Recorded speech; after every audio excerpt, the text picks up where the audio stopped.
You're a Huples cat and Wolfie Terrier. About a week ago we noticed poop was coming out the top of our septic system. Our system was installed a year ago and has only been used for a year.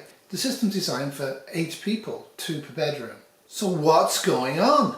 I lifted the lids and looked in. Both of them were completely and absolutely full to the brim of poop. Contacted various people and we found out there's actually a filter. We didn't know there was a filter, but there's a filter and it has to be cleaned, otherwise it blocks and your sewage backs up.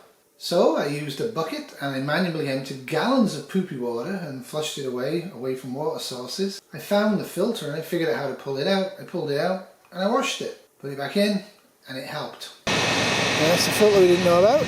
A really excellent local sewage guy actually was contacted by Kitty and he was actually on vacation, killing deer I believe. Anyway, he was very helpful and he contacted us back and forth whilst he was on vacation, and he actually came back from vacation early today and pumped our septic for us.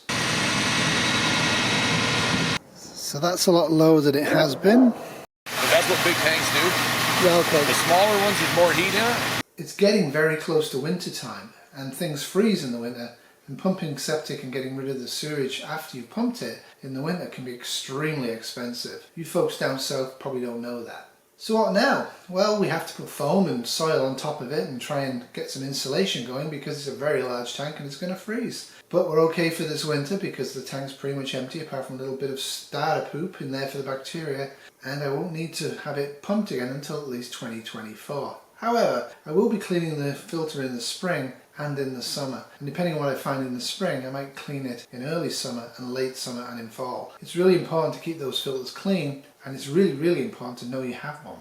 So that was another misadventure from Clueless in the wilderness and off grid, and hope it was useful to you guys. I really had no idea there was a filter in the tank. It's interesting what you find out. Now our outdoor wood stove is working just fine, and we actually kicked it up and started it yesterday, and we're in the process of letting it run down today. What we have to do now is figure out a way of getting the HVAC people here, and they should come in a couple of weeks, and they're again going to try to do it so we can actually run the water from the outdoor wood stove into the domestic hot water supply. It's a little different here, as you can probably tell.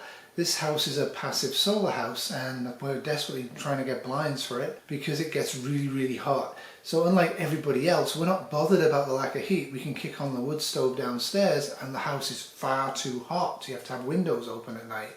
But without domestic water, we have to use an electric heater, and that is just impossible because we are completely off grid. Anyway, that's my latest adventure off grid. Hope you enjoyed it. Stay cool, stay clean, and have fun. Toodles. This was a Sleepy Nine-Toed Terrier production 2022.